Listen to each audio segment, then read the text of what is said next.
কনকনে শীতের মধ্যে মার কোলে পেশাব করে দিয়েছি। আল্লাহ, মা কোনদিন আমাকে দূরে সরাই দেয় না, বুকের সঙ্গে জড়াইয়া রাত্রটা পার করে দিয়েছি। আমি অসুস্থ হয়ে গেলে মার কুলটা আমার ক্লিনিক ছিল। মা সারা রাত আমার জন্য ঘুমায়, মাথায় তেল মালিশ করছে, বুকে তেল মালিশ করছে। আল্লাহ,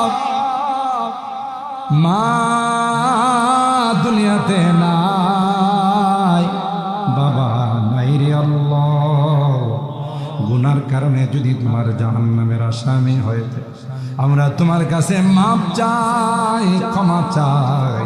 আমাদের মা বাবাকে মাফ করে, আমাদের মা বাবাকে ক্ষমা করে দিও আল্লাহ। তাদের কবরগুলো জান্নাত